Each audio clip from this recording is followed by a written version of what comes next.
Hello students. ਸਾਡੀ ਅੱਜ ਦੀ video ਦਾ ਵਿਸ਼ਾ ਹੈ ਲੇਖ ਘਰ ਦਾ ਪਿਆਰ, ਜੋ ਕਿ ISC ਬੋਰਡ ਦੁਆਰਾ ਨਿਰਧਾਰਿਤ ਪੁਸਤਕ ਕਥਾ ਸੰਗਮ ਵਿੱਚ ਦਰਜ ਹੈ। ਇਹ ਲੇਖ ਉੱਘੇ ਸਾਹਿਤਕਾਰ ਪ੍ਰਿੰਸੀਪਲ ਤੇਜਾ ਸਿੰਘ ਜੀ ਦੇ ਕਲਮ ਦੀ ਰਚਨਾ ਹੈ। ਇਹ ਲੇਖ ਘਰ ਦਾ ਪਿਆਰ ਦੀ ਤੀਸਰੀ ਵੀਡੀਓ ਹੈ, ਜਿਸ ਵਿੱਚ ਅਸੀਂ ਸਫਾ 86 ਦੇ ਲਾਸਟ ਪੈਰਾ ਤੋਂ ਲੈ ਕੇ ਸਫਾ 87 ਦੇ ਲਾਸਟ ਸੈਕਿੰਡ ਪੈਰਾ ਤੱਕ ਰੀਡਿੰਗ ਕਰਾਂਗੇ। ਰੀਡਿੰਗ ਆਰੰਭ ਕਰਨ ਤੋਂ ਪਹਿਲਾਂ ਅਸੀਂ ਹੁਣ ਤੱਕ ਦੇ ਕੀਤੇ ਕੰਮ ਨੂੰ ਦੁਹਰਾਵਾਂਗੇ। ਸਟੂਡੈਂਟਸ, ਇਸ ਤੋਂ ਪਹਿਲਾਂ ਅਸੀਂ ਇਸ ਲੇਖ ਦੀਆਂ 2 ਵੀਡੀਓਜ਼ ਵੇਖ ਚੁੱਕੇ ਹਾਂ। ਪਿਛਲੀਆਂ 2 ਵੀਡੀਓ ਵਿੱਚ ਅਸੀਂ ਪੜ੍ਹਿਆ ਹੈ ਕਿ ਨਿਬੰਧ ਘਰ ਦਾ ਪਿਆਰ ਵਿੱਚ ਲੇਖਕ ਨੇ ਘਰ ਦੇ ਪਿਆਰ ਦੀ ਅਹਿਮੀਅਤ ਨੂੰ ਦਰਸਾਇਆ ਹੈ। ਲੇਖਕ ਨੇ ਸਪਸ਼ਟ ਕੀਤਾ ਹੈ ਕਿ ਘਰ ਦਾ ਪਿਆਰ ਮਨੁੱਖੀ ਜੀਵਨ ਵਿੱਚ ਬੇਹੱਦ ਅਹਿਮੀਅਤ ਰੱਖਦਾ ਹੈ। ਇਸ ਲੇਖ ਰਾਹੀਂ ਲੇਖਕ ਨੇ ਉਜਾਗਰ ਕੀਤਾ ਹੈ ਕਿ ਘਰ ਦਾ ਪਿਆਰ ਜਿੱਥੇ ਪਰਿਵਾਰ ਦੀ ਨੀਂਹ ਹੁੰਦਾ ਹੈ, ਉੱਥੇ ਸਮਾਜ, ਦੇਸ਼ ਅਤੇ ਕੌਮ ਦੀ ਉਸਾਰੀ ਦਾ ਆਧਾਰ ਹੁੰਦਾ ਹੈ। ਲੇਖਕ ਨੇ ਲੇਖ ਦੇ ਮੁੱਢਲੇ ਪੜਾਅ ਵਿੱਚ ਘਰ ਦੇ ਪਿਆਰ ਦਾ ਅਰਥ ਸਮਝਾਇਆ ਹੈ ਕਿ ਘਰ ਇੱਟਾਂ ਵੱਟਿਆਂ ਦਾ ਬਣਿਆ ਕੋਠਾ ਨਹੀਂ ਹੁੰਦਾ, ਬਲਕਿ ਘਰ ਉਹ ਥਾਂ ਹੁੰਦਾ ਹੈ ਜਿੱਥੇ ਮਨੁੱਖ ਬਚਪਨ ਵਿੱਚ ਮਾਂ, ਭੈਣ ਤੇ ਭਰਾ ਦਾ ਲਾਡ ਮਾਣਦਾ ਹੈ, ਜਵਾਨੀ ਵਿੱਚ ਖੱਟੀ ਕਮਾਈ ਕਰਕੇ ਵਾਪਸ ਮੁੜਦਾ ਹੈ ਤੇ ਬੁਢਾਪੇ ਵਿੱਚ ਮਿਲੀ ਵਿਹਲ ਨੂੰ ਆਰਾਮ ਨਾਲ ਗੁਜ਼ਾਰਦਾ ਹੈ। ਘਰ ਮਨੁੱਖ ਦੇ ਸੁਭਾਅ, ਰੁਚੀਆਂ ਅਤੇ ਆਚਰਣ ਦਾ ਸਾਂਚਾ ਹੁੰਦਾ ਹੈ। ਘਰ ਦੇ ਪਿਆਰ ਤੋਂ ਸੱਖਣੇ ਮਨੁੱਖ ਦਾ ਆਚਰਣ ਕੋਝਾ ਤੇ ਸੜੀਅਲ ਜਿਹਾ ਬਣ ਜਾਂਦਾ ਹੈ। ਲੇਖਕ ਨੇ ਇਸ ਤੱਥ ਨੂੰ ਇੱਕ ਬਿਰਧ ਬੀਬੀ ਦੀ ਉਦਾਹਰਣ ਰਾਹੀਂ ਸਪਸ਼ਟ ਕੀਤਾ ਹੈ ਕਿ ਉਹ ਇੱਕ ਅਜਿਹੀ ਬਿਰਧ ਬੀਬੀ ਨੂੰ ਜਾਣਦਾ ਹੈ ਜੋ ਨੇਕੀ ਅਤੇ ਪਰਉਪਕਾਰ ਦੀ ਮੂਰਤ ਸੀ। ਬਿਨਾਂ ਨਾਗਾ ਗੁਰਦੁਆਰੇ ਜਾਂਦੀ ਸੀ। ਉਹ ਇੰਨੀ ਭਾਵੁਕ ਸੀ ਕਿ ਕਿਸੇ ਦਾ ਵੀ ਦੁੱਖ ਦੇਖ ਕੇ ਫਿਸ ਪੈਂਦੀ ਸੀ ਤੇ ਬੱਚਿਆਂ ਨਾਲ ਤਾਂ ਬੱਚੀ ਹੀ ਹੋ ਜਾਂਦੀ ਸੀ, ਪਰ ਸੁਭਾਅ ਉਸ ਦਾ ਇੰਨਾ ਖਰਵਾ ਸੀ ਕਿ ਝੱਟ ਆਪੇ ਤੋਂ ਬਾਹਰ ਹੋ ਜਾਂਦੀ ਸੀ। ਇਸ ਦਾ ਕਾਰਨ ਇਹ ਸੀ ਕਿ ਉਸ ਨੂੰ ਘਰ ਦਾ ਪਿਆਰ ਨਸੀਬ ਨਹੀਂ ਹੋਇਆ ਸੀ, ਕਿਉਂਕਿ ਉਸ ਦਾ ਪਤੀ ਜਵਾਨੀ ਵਿੱਚ ਹੀ ਉਸ ਦਾ ਸਾਥ ਛੱਡ ਗਿਆ ਸੀ ਤੇ ਝੋਲ ਉਸ ਦੀ ਬੱਚਿਆਂ ਤੋਂ ਖਾਲੀ ਰਹੀ ਸੀ। ਇਸ ਤਰ੍ਹਾਂ ਘਰ ਦੇ ਪਿਆਰ ਦੀ ਅਣਹੋਂਦ ਕਾਰਨ ਉਸ ਦਾ ਸੁਭਾਅ ਕੋਝਾ ਤੇ ਸੜੀਅਲ ਜਿਹਾ ਬਣ ਗਿਆ ਸੀ। ਇਸ ਤੋਂ ਬਾਅਦ ਲੇਖਕ ਨੇ ਵੱਡੇ ਵੱਡੇ ਕਥਾਵਾਚਕਾਂ ਦੀ ਉਦਾਹਰਣ ਦਿੱਤੀ ਹੈ ਕਿ ਕਿਵੇਂ ਉਹ ਸਾਰੀ ਜ਼ਿੰਦਗੀ ਹੈਂਡਬੈਗ ਨਾਲ ਮੋਟਰਾਂ ਗੱਡੀਆਂ ਦੇ ਸਫ਼ਰ ਵਿੱਚ ਟਪਾ ਛੱਡਦੇ ਹਨ, ਜਿਸ ਕਰਕੇ ਉਹਨਾਂ ਵਿੱਚ ਘਰ ਦਾ ਪਿਆਰ ਨਹੀਂ ਹੁੰਦਾ। ਇਸ ਲਈ ਉਹਨਾਂ ਦੀ ਜ਼ਿੰਦਗੀ ਰਸ ਤੋਂ ਖਾਲੀ, ਕੋਰੀ ਜਿਹੀ ਹੁੰਦੀ ਹੈ। ਇਸ ਤੋਂ ਬਾਅਦ ਲੇਖਕ ਨੇ ਪ੍ਰਤੱਖ ਕੀਤਾ ਹੈ ਕਿ ਇਹੋ ਜਿਹੇ ਉਪਦੇਸ਼ਕ ਅਤੇ ਲਿਖਾਰੀ ਵੱਡੇ ਵੱਡੇ ਪੈਗੰਬਰਾਂ ਅਤੇ ਮਹਾਂਪੁਰਖਾਂ ਦੇ ਜੀਵਨ ਨੂੰ ਕੋਰਾ ਤੇ ਘਰੋਗੀ ਪਿਆਰ ਤੋਂ ਸੱਖਣਾ ਬਣਾ ਕੇ ਦੱਸਦੇ ਹਨ ਅਤੇ ਇਸ ਗੱਲ ਤੋਂ ਅਣਭਿੱਜ ਹੁੰਦੇ ਹਨ ਕਿ ਘਰੋਗੀ ਪਿਆਰ ਮਹਾਂਪੁਰਖਾਂ ਦੀ ਬਣਤਰ ਲਈ ਵੀ ਓਨਾ ਹੀ ਜ਼ਰੂਰੀ ਹੁੰਦਾ ਹੈ ਜਿੰਨਾ ਕਿ ਸਧਾਰਨ ਮਨੁੱਖਾਂ ਲਈ। ਉਹ ਗੁਰੂ ਨਾਨਕ ਵਰਗੇ ਵੱਡੇ ਮਹਾਂਪੁਰਖਾਂ ਦਾ ਜੀਵਨ ਬਾਲਪਨ ਦੀਆਂ ਤੋਤਲੀਆਂ ਗੱਲਾਂ, ਲਾਡ ਅਤੇ ਰੁਸੇਵੇਂ ਆਦਿ ਤੋਂ ਬਿਨਾਂ ਹੀ ਲਿਖ ਦਿੰਦੇ ਹਨ। ਉਹ ਈਸਾ ਅਤੇ ਮਹਾਤਮਾ ਬੁੱਧ ਦਾ ਜੀਵਨ ਵੀ ਬਚਪਨ ਦਾ ਹਾਲ ਦੇਣ ਤੋਂ ਬਿਨਾਂ ਹੀ ਲਿਖ ਦਿੰਦੇ ਹਨ ਤੇ ਇਹ ਭੁੱਲ ਜਾਂਦੇ ਹਨ ਕਿ ਮਹਾਂਪੁਰਖ ਵੀ ਘਰ ਦੇ ਆਲੇ ਦੁਆਲੇ ਵਿੱਚੋਂ ਚੰਗਾ ਅਸਰ ਲੈ ਸਕਦੇ ਹਨ। ਇਸ ਤੋਂ ਬਾਅਦ ਲੇਖਕ ਨੇ ਗੁਰੂ ਨਾਨਕ ਦੇਵ ਜੀ ਦੀ ਜਨਮ ਸਾਖੀ ਵਿੱਚੋਂ ਸਭ ਤੋਂ ਵੱਧ ਦਰਦਨਾਕ ਤੇ ਰੋਮਾਂਚ ਕਰ ਦੇਣ ਵਾਲਾ ਨਜ਼ਾਰਾ ਬਿਆਨ ਕੀਤਾ ਹੈ, ਜਿਸ ਵਿੱਚ ਗੁਰੂ ਨਾਨਕ ਦੇਵ ਜੀ ਦੇਸ ਪ੍ਰਦੇਸ ਦੀ ਯਾਤਰਾ ਕਰਕੇ ਘਰ ਨੂੰ ਪਰਤਦੇ ਹਨ ਤਾਂ ਆਪ ਪਿੰਡ ਤੋਂ ਬਾਹਰ ਬੈਠ ਜਾਂਦੇ ਹਨ ਤੇ ਮਰਦਾਨੇ ਨੂੰ ਘਰ ਵਾਲਿਆਂ ਦੀ ਖਬਰ ਸੁਰਤ ਲੈਣ ਲਈ ਭੇਜਦੇ ਹਨ। ਪਰ ਜਦੋਂ ਮਰਦਾਨਾ ਵਾਪਸ ਆਉਂਦਾ ਹੈ ਤਾਂ ਮਾਤਾ ਤ੍ਰਿਪਤਾ ਉਸ ਦੇ ਪਿੱਛੇ ਪਿੱਛੇ ਉਸ ਥਾਂ ਪੁੱਜਦੇ ਹਨ ਜਿੱਥੇ ਗੁਰੂ ਜੀ ਬੈਠੇ ਸਨ। ਮਾਤਾ ਤ੍ਰਿਪਤਾ ਜੀ ਪੁੱਤਰ ਨੂੰ ਵੇਖ ਕੇ ਬੇਹਬਲ ਹੋ ਜਾਂਦੇ ਹਨ ਤੇ ਗੁਰੂ ਜੀ ਵੀ ਫਿਸ ਪੈਂਦੇ ਹਨ ਤੇ ਮਾਂ ਦੇ ਚਰਨਾਂ ਤੇ ਡਿੱਗ ਕੇ ਖੂਬ ਰੋਂਦੇ ਹਨ। ਇਸ ਤੋਂ ਪ੍ਰਤੱਖ ਹੁੰਦਾ ਹੈ ਕਿ ਗੁਰੂ ਜੀ ਦੇ ਹਿਰਦੇ ਤੇ ਮਾਤਾ ਤ੍ਰਿਪਤਾ ਜੀ ਦੇ ਅਰਸ਼ੀ ਪਿਆਰ ਤੇ ਵਡਿੱਤਣ ਦਾ ਬਹੁਤ ਪ੍ਰਭਾਵ ਸੀ। ਫਿਰ ਲੇਖਕ ਨੇ ਪ੍ਰਤੱਖ ਕੀਤਾ ਹੈ कि गुरु नानक साहब दे दिल ते बीबी नानकी दे प्यार दी भी बीबी नानकी दे प्यार दा भी बहुत असर सी, क्योंकि ਉਹਨਾਂ ਨੇ ਗੁਰੂ ਨਾਨਕ ਨੂੰ ਬਚਪਨ ਵਿੱਚ ਲੋਰੀਆਂ ਦੇ ਕੇ ਤੇ ਕੁੱਛੜ ਚੁੱਕ ਕੇ ਪਾਲਿਆ ਸੀ ਤੇ ਪਿਤਾ ਦੀਆਂ ਚਪੇੜਾਂ ਤੋਂ ਬਚਾਇਆ ਸੀ। ਇਸ ਤਰ੍ਹਾਂ ਮਾਤਾ ਤ੍ਰਿਪਤਾ ਤੇ ਬੀਬੀ ਨਾਨਕੀ ਦਾ ਘਰੋਗੀ ਪਿਆਰ ਹੀ ਸੀ ਜਿਸ ਨੇ ਬਾਲ ਨਾਨਕ ਨੂੰ ਗੁਰੂ ਨਾਨਕ ਬਣਨ ਵਿੱਚ ਯੋਗਦਾਨ ਪਾਇਆ ਸੀ। ਸਟੂਡੈਂਟਸ, ਇਹ ਹੁਣ ਤੱਕ ਕੀਤੀ ਰੀਡਿੰਗ ਦਾ ਸੰਖੇਪ ਸਾਰ ਸੀ। ਹੁਣ ਅਸੀਂ ਪੇਜ 86 ਦੇ ਲਾਸਟ ਪੈਰਾ ਤੋਂ ਲੈ ਕੇ ਪੇਜ 87 ਦੇ ਸੈਕਿੰਡ ਲਾਸਟ ਪੈਰਾ ਤੱਕ ਰੀਡਿੰਗ ਕਰਾਂਗੇ, ਪਰ ਸਭ ਤੋਂ ਪਹਿਲਾਂ ਅਸੀਂ ਇਹਨਾਂ ਸਫ਼ਿਆਂ ਦੇ ਔਖੇ ਸ਼ਬਦਾਂ ਦੇ ਉੱਪਰ ਡਿਸਕਸ਼ਨ ਕਰਾਂਗੇ। ਹਾਂਜੀ, ਸਫ਼ਾ 86 ਲਾਸਟ ਪੈਰਾ, ਔਖੇ ਸ਼ਬਦਾਂ ਦੇ ਅਰਥ। ਜੀਵਨ ਆਦਰਸ਼, ਜੀਵਨ ਦਾ ਉਦੇਸ਼ ਜਾਂ ਜੀਵਨ ਦਾ ਸਿਧਾਂਤ। ਨਿਸਲ ਹੋ ਜਾਂਦੇ, ਨਿਢਾਲ ਹੋ ਜਾਂਦੇ। ਨਾਓ ਪੇਜ ਨੰਬਰ 87। ਹਾਂਜੀ, ਕ੍ਰਿਜੂ ਤੇ ਸੜੂ। ਕ੍ਰਿਜੂ ਤੋਂ ਭਾਵ ਹੈ ਖਿਜੇ ਹੋਏ ਸੁਭਾਅ ਵਾਲਾ, ਸੜੂ ਤੋਂ ਭਾਵ ਹੈ ਸੜੀਅਲ। ਅਗਲਾ ਸ਼ਬਦ ਹੈ ਆਏ ਗਏ ਨੂੰ ਤਰਾਹੰਦੀ ਰਹਿੰਦੀ, ਭਾਵ ਆਏ ਗਏ ਦੀ ਆਓ ਭਗਤ ਜਾਂ ਟਹਿਲ ਸੇਵਾ ਕਰਦੀ ਰਹਿੰਦੀ। ਹੀਆ, ਹਿੰਮਤ ਜਾਂ ਹੌਸਲਾ, ਖਾਣ ਨੂੰ ਪੈਂਦਾ, ਗੁੱਸੇ ਵਿੱਚ ਬੋਲਦਾ। ਤਰਾਹ ਕੇ ਬਾਹਰ ਕੱਢ ਦਿੰਦਾ, ਡਰਾ ਕੇ ਜਾਂ ਝਿੜਕ ਕੇ ਬਾਹਰ ਕੱਢ ਦਿੰਦਾ। ਮਜ਼ਬੂਨ, ਵਿਸ਼ਾ। ਅਗਲਾ ਸ਼ਬਦ ਹੈ ਅਮੁੱਕ ਸਿੱਖਿਆ, ਜੋ ਕਦੇ ਨਾ ਮੁੱਕੇ। ਨੈਕਸਟ ਵਰਡ ਇਜ਼ ਚਾਬਕ ਵਰਗੀ ਤਾੜਨਾ, ਬਹੁਤ ਹੀ ਸਖਤ ਹਦਾਇਤ। ਅਗਲਾ ਸ਼ਬਦ ਹੈ ਦੁਰਾਚਾਰੀ। ਦੁਰਾਚਾਰੀ ਤੋਂ ਭਾਵ ਭੈੜਾ ਆਚਰਣ ਜਾਂ ਮਾੜਾ ਚਰਿੱਤਰ। ਨੈਕਸਟ ਵਰਡ ਇਜ਼ ਬਿਰਾਦਰੀ ਵਾਲੀ ਸ਼ਰਾਫਤ, ਭਾਈਚਾਰੇ ਵਾਲਾ ਸਾਊਪੁਣਾ। ਉਪਜਦੇ, ਪੈਦਾ ਹੁੰਦੇ, ਉਤਪੰਨ ਹੁੰਦੇ। ਨੈਕਸਟ ਵਰਡ ਸ਼ੂਕੇ ਬਾਂਕੇ। ਸ਼ੂਕੇ ਬਾਂਕੇ, ਇਹ ਦੋਨੋਂ ਸ਼ਬਦ ਇੱਕ ਦੂਜੇ ਦੇ ਸਮਾਨ ਅਰਥਕ ਹਨ। ਸ਼ੂਕੇ ਤੋਂ ਭਾਵ ਬਾਂਕੇ ਤੇ ਦੋਵਾਂ ਦਾ ਅਰਥ ਹੈ ਜਵਾਨ ਜਾਂ ਗੱਭਰੂ। ਨੈਕਸਟ ਵਰਡ ਹੈ ਆਤਮਕ ਉਨਤੀ ਵਾਲੇ, ਭਾਵ ਪਰਮਾਤਮਾ ਨਾਲ ਜੁੜਨ ਵਾਲੇ ਜਾਂ ਆਤਮਾ ਨੂੰ ਵਿਕਾਰਾਂ ਤੋਂ ਰਹਿਤ ਕਰਨ ਵਾਲੇ। ਸਮਿਆਨ, ਸਮਾਨ ਜਾਂ ਵਸਤਾਂ। ਸਟੂਡੈਂਟਸ, ਹੁਣ ਅਸੀਂ ਪੇਜ 86 ਦੇ ਲਾਸਟ ਪੈਰਾ ਦੀ ਰੀਡਿੰਗ ਕਰਦੇ ਹੋਏ ਇਸ ਨੂੰ ਵਿਸਥਾਰ ਸਹਿਤ ਐਕਸਪਲੇਨ ਕਰਾਂਗੇ। ਕੀ ਮੁਹੰਮਦ ਸਾਹਿਬ ਦੀ ਜ਼ਿੰਦਗੀ ਉੱਤੇ ਉਹਨਾਂ ਦੀ ਬੀਵੀ ਖਦੀਜਾ ਦਾ ਅਸਰ ਘੱਟ ਸੀ, ਜਿਸ ਨੇ ਔਖੇ ਤੋਂ ਔਖੇ ਵੇਲੇ ਉਹਨਾਂ ਦੀ ਮਦਦ ਕੀਤੀ ਤੇ ਉਹਨਾਂ ਦੇ ਜੀਵਨ ਆਦਰਸ਼ ਨੂੰ ਸਭ ਤੋਂ ਪਹਿਲਾਂ ਸਮਝ ਕੇ ਉਸ ਵਿੱਚ ਯਕੀਨ ਕੀਤਾ ਅਤੇ ਸਦਾ ਹੌਸਲਾ ਵਧਾਇਆ।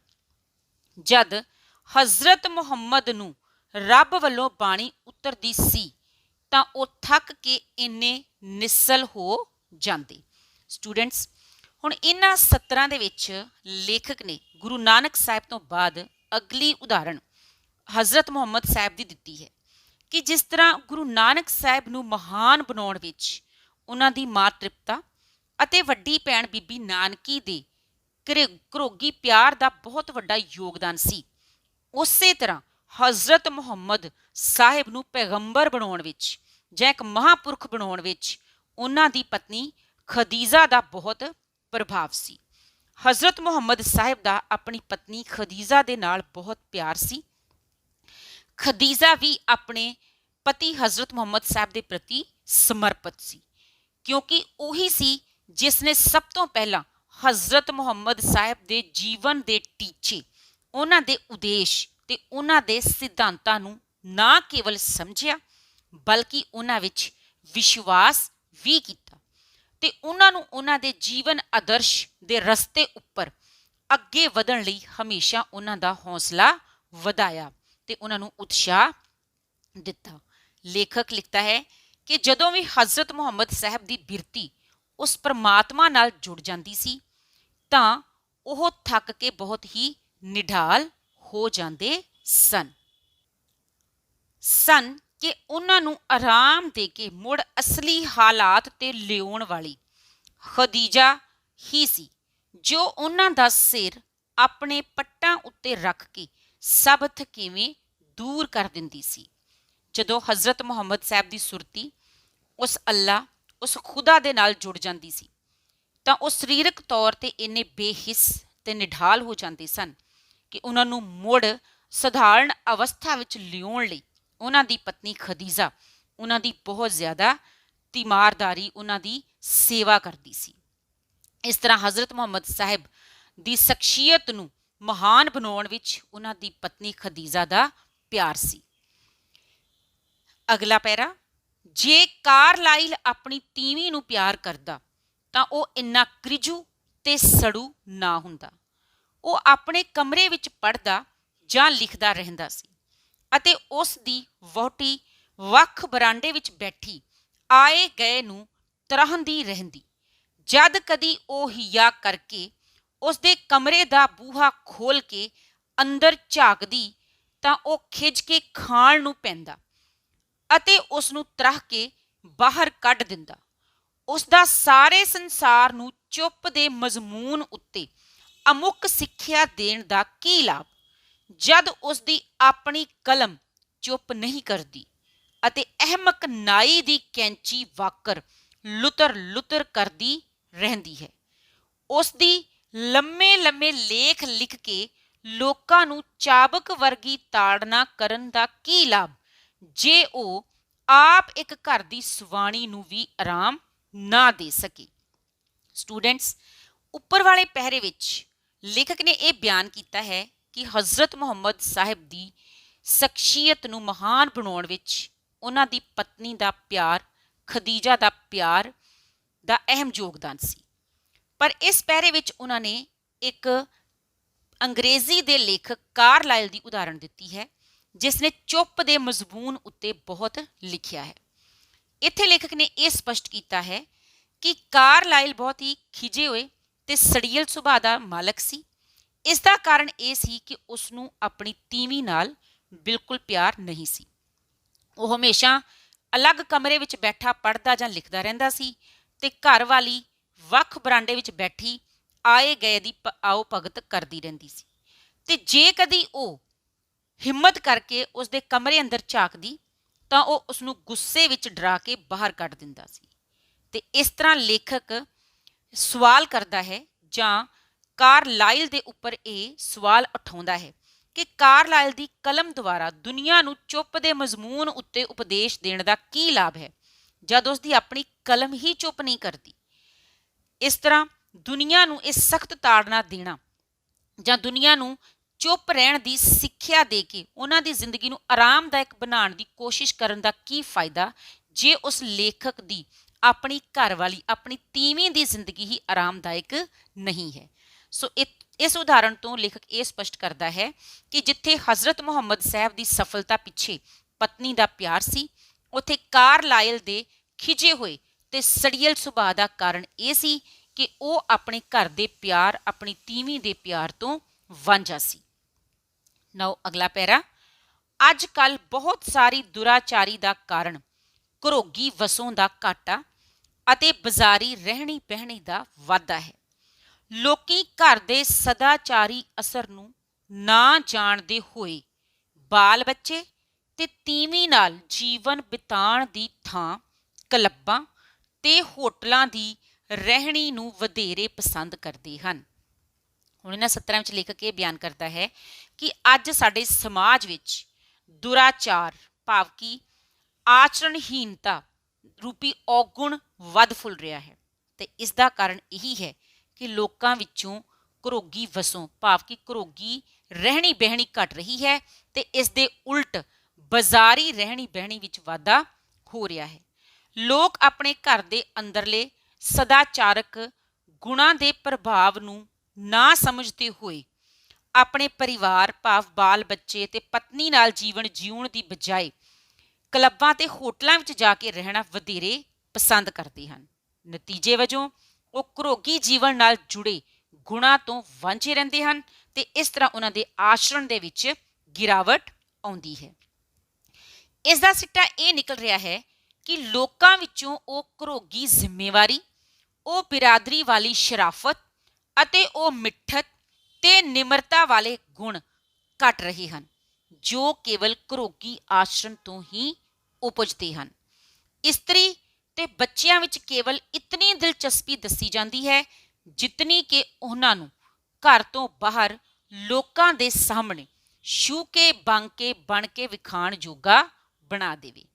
ਹੁਣ ਲੇਖਕ ਇਹ ਬਿਆਨ ਕਰਦਾ ਹੈ ਕਿ ਬਾਜ਼ਾਰੀ ਰਹਿਣੀ ਬਹਿਣੀ ਦਾ ਨਤੀਜਾ ਇਹ ਨਿਕਲ ਰਿਹਾ ਹੈ ਕਿ ਲੋਕ ਘਰਾਂ ਵਿੱਚ ਆਪਣੇ ਪਰਿਵਾਰ ਨਾਲ ਨਹੀਂ ਵਿਚਰਦੇ, ਜਿਸ ਕਰਕੇ ਉਹਨਾਂ ਦੇ ਮਨਾਂ ਵਿੱਚ ਘਰ ਪ੍ਰਤੀ ਜ਼ਿੰਮੇਵਾਰੀ ਦੀ ਭਾਵਨਾ, ਆਪਣੇ ਭਾਈਚਾਰੇ ਆਲੇ ਦੁਆਲੇ ਵਿੱਚ ਰਹਿੰਦੇ ਲੋਕਾਂ ਦੇ ਪ੍ਰਤੀ ਸਾਊਪੁਣੇ ਦੀ ਭਾਵਨਾ, ਬੋਲ ਚਾਲ ਵਿੱਚ ਮਿਠਾਸ ਅਤੇ ਨਿਮਰਤਾ ਵਾਲੇ ਗੁਣ ਦਿਨੋਂ ਦਿਨ ਘਟ ਰਹੇ ਹਨ, ਕਿਉਂਕਿ ਇਹ ਉਹ ਗੁਣ ਹਨ ਜੋ ਬਾਜ਼ਾਰੀ ਰਹਿਣੀ ਬਹਿਣੀ ਵਿੱਚੋਂ ਪ੍ਰਾਪਤ ਨਹੀਂ ਕੀਤੇ ਜਾ ਸਕਦੇ। ਕਿਸੇ ਵੀ ਮਨੁੱਖ ਦੇ ਚਰਿੱਤਰ ਵਿੱਚ ਇਹਨਾਂ ਗੁਣਾਂ ਦਾ ਵਿਕਾਸ ਘਰੋਗੀ ਆਚਰਣ ਭਾਵ ਘਰੋਗੀ ਜੀਵਨ ਤੋਂ ਹੀ ਉਪਜਦਾ ਹੈ। ਇਸਤਰੀ ਅੱਜ ਕੱਲ੍ਹ ਦਾ ਮਨੁੱਖ ਆਪਣੀ ਪਤਨੀ ਅਤੇ ਬੱਚਿਆਂ ਵਿੱਚ ਕੇਵਲ ਸਮਾਜ ਵਿੱਚ ਇਤਨੀ ਹੀ ਰੁਚੀ ਦਿਖਾਉਂਦਾ ਹੈ ਕਿ ਜਿਸ ਤੋਂ ਉਹ ਇਹ ਦਿਖਾਵਾ ਕਰ ਸਕੇ, ਲੋਕਾਂ ਦੇ ਸਾਹਮਣੇ ਇਹ ਪ੍ਰਤੱਖ ਕਰ ਸਕੇ ਕਿ ਉਹ ਇੱਕ ਸ਼ੂਕਾ ਬਾਂਕਾ ਹੈ ਜਾਂ ਇੱਕ ਜਵਾਨ ਤੇ ਗੱਭਰੂ ਹੈ। ਇਸ ਤੋਂ ਇਲਾਵਾ ਉਹ ਆਪਣੇ ਘਰੋਗੀ ਜੀਵਨ ਵਿੱਚ ਕੋਈ ਵੀ ਰੁਚੀ ਨਹੀਂ ਰੱਖਦਾ। ਇਹ ਬਹੁਤ ਘੱਟ ਦੇਖਿਆ ਜਾਂਦਾ ਹੈ ਕਿ ਘਰ ਦਾ ਮਾਲਕ ਆਪਣੇ ਘਰ ਦੇ ਬੰਦਿਆਂ ਲਈ ਕੋਈ ਦਿਮਾਗੀ, ਸਦਾਚਾਰਕ ਜਾਂ ਆਤਮਕ ਉੱਨਤੀ ਵਾਲੇ ਸਾਧਨ ਇਕੱਠੇ ਕਰਦਾ ਹੋਵੇ ਜਾਂ ਖੇਡਾਂ, ਪੁਸਤਕਾਂ, ਸਵਾਦੀ ਤਮਾਸ਼ੇ ਜਾਂ ਧਾਰਮਿਕ ਸਿੱਖਿਆ ਦੇ ਸਮਿਆਨ ਵਧਾਉਣ ਦਾ ਯਤਨ ਕਰਦਾ ਹੋਵੇ। ਲੇਖਕ ਨੇ ਅਜੋਕੇ ਸਮਾਜ, ਅਜੋਕੇ ਮਨੁੱਖ ਦੇ ਉੱਪਰ ਟਕੋਰ ਕੀਤੀ ਹੈ ਕਿ ਅੱਜ ਦਾ ਮਨੁੱਖ ਘਰੋਗੀ ਜੀਵਨ ਤੋਂ ਦੂਰ ਬਾਜ਼ਾਰੀ ਰਹਿਣੀ ਬਹਿਣੀ ਦਾ ਇੰਨਾ ਆਦੀ ਹੋ ਗਿਆ ਹੈ ਕਿ ਉਹ ਆਪਣੇ ਪਰਿਵਾਰ ਲਈ ਸੰਸਾਰਕ ਪਦਾਰਥ ਤਾਂ ਇਕੱਠੇ ਕਰਦਾ ਹੈ, ਪਰ ਕੋਈ ਵਿਰਲਾ ਹੀ ਘਰ ਦਾ ਮਾਲਕ ਭਾਵ ਘਰ ਦਾ ਮੁਖੀ ਹੋਵੇਗਾ ਜੋ ਆਪਣੇ ਪਰਿਵਾਰ ਦੇ, ਆਪਣੇ ਘਰ ਦੇ ਮਨੁੱਖਾਂ ਲਈ ਦਿਮਾਗੀ ਵਿਕਾਸ ਵਾਲੇ, ਆਚਰਣ ਦੇ ਵਿਕਾਸ ਵਾਲੇ ਤੇ ਪਰਮਾਤਮਾ ਨਾਲ ਜੁੜਨ ਵਾਲੇ ਸਾਧਨਾਂ ਦਾ ਜਾਂ ਵਸੀਲਿਆਂ ਨੂੰ ਇਕੱਠਾ ਕਰਦਾ ਹੋਵੇ। ਇੱਥੋਂ ਤੱਕ ਕਿ ਕੋਈ ਵਿਰਲਾ ਟਾਵਾਂ ਹੀ ਘਰ ਦਾ ਮੁਖੀ ਹੋਵੇਗਾ ਜੋ ਆਪਣੇ ਪਰਿਵਾਰ ਦੇ ਜੀਆਂ, ਪਤਨੀ ਜਾਂ ਬੱਚਿਆਂ ਦੇ ਲਈ ਖੇਡਾਂ ਨਾਲ ਸੰਬੰਧਿਤ, ਪੁਸਤਕਾਂ ਨਾਲ ਸੰਬੰਧਿਤ ਜਾਂ ਫਿਰ ਧਾਰਮਿਕ ਸਿੱਖਿਆ ਨੂੰ ਪ੍ਰਫੁੱਲਿਤ ਕਰਨ ਵਾਲੀਆਂ ਵਸਤਾਂ ਜਾਂ ਸਮਾਨ ਨੂੰ ਆਪਣੇ ਘਰ ਵਿੱਚ ਵਧਾਉਣ ਦੀ ਕੋਸ਼ਿਸ਼ ਕਰਦਾ ਹੋਵੇ। ਸੋ ਇਹੀ ਕਾਰਨ ਹੈ ਕਿ ਜਿਸ ਕਰਕੇ ਅੱਜ ਸਮਾਜ ਵਿੱਚ ਦੁਰਾਚਾਰ ਵੱਧ ਰਿਹਾ ਹੈ ਤੇ ਸਦਾਚਾਰ ਘਟ ਰਿਹਾ ਹੈ। ਸਟੂਡੈਂਟਸ, ਬਾਕੀ ਸਫ਼ਿਆਂ ਦੀ ਰੀਡਿੰਗ ਅਸੀਂ ਅਗਲੀ ਵੀਡੀਓ ਵਿੱਚ ਕਰਾਂਗੇ। Till then, good bye.